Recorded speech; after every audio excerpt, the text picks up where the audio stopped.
Census mamangda NRC hana pangthokpasi lengakishu apambane wafam asi takshilunaba hayeng MLA ki team ama Delhi de Chatlagani haida Manipur lengaki spokesperson MLA Dr. Sapam Ranjana phongruklei Manipur lengaki MLA mapane saruk yaduna JIPR gi hol pangthokhiba paw mifam amada wafam asi phongdokladuna magna hai CSO amadi Manipur miyamgi pukningda nungnangba ama fauriba asi paliba lengak asinasu khangdaba nate Manipur ge hauzik oidiba phibam asit NRC tawdana census pangthokhrabade demographic imbalance lakani haibase mayek senglabu wafam amane isu asi paliba lengak asina yamna lumna lawbaga loinana miyamgi apam adumuk center da takshinduna lakle kumja lisingani kunithoi gi August 5 da Manipur Legislative Assembly na state asida NRC tawnaba resolution fawba lawke madugi matung kumja lisingani kunmari gi March tang amadaso illegal oiba anoba khul chamapan hena hengalakpagi matangdaso house na kupna khanabaga loinana mamangda lawkiba resolution ado amuka handa reaffirm tawduna resolution ama amuk pass tawke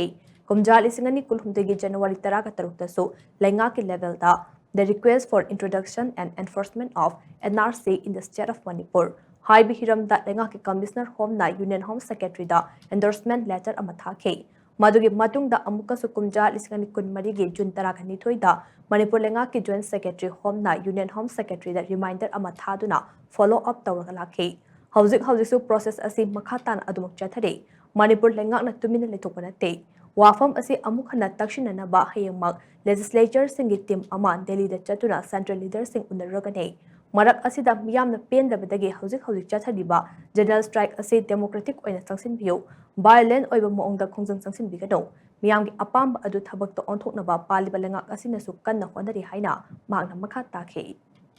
Manipuri Pazagi scientifically we are firm with yam unanimous when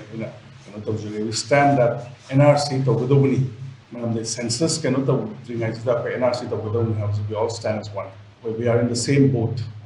the Manipuri Ifana by the Muti Manipuri CSOs Mayamna Manipuri Prasasingna NRC to Bio has Manipuri Ifana by the Muti across all communities see Ifana by the Muti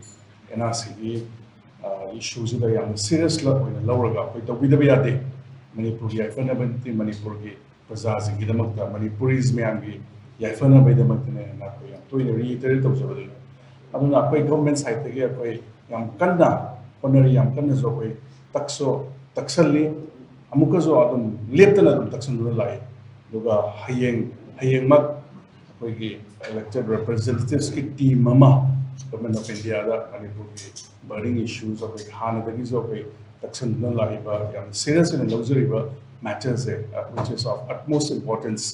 amuka handa koi ada taksan nabagi damuk so koi hayang chan nabi damuk koi team mama ready laire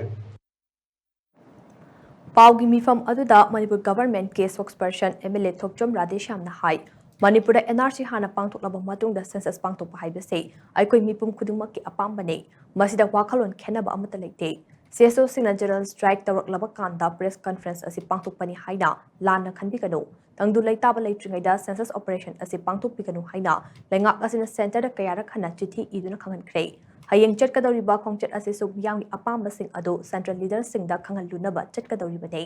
pendaba ningba thungdaba kaya amadi leigani adubo yariba makai de lengak asina su isu asi miyamgi oiba interest thabak tawnaba khonade miyamgi mihut haibase miyam yaifanaba amadi miyamgi kholaw ado center da yohanaba leiribane miyamga lengak ka tongan banate lengak haibase miyam na sembane sauningba pendaba leiraga so miyam pukning wakhal phathabiraga aikoi puna wakhal manana changseminasi haina magna makha takhe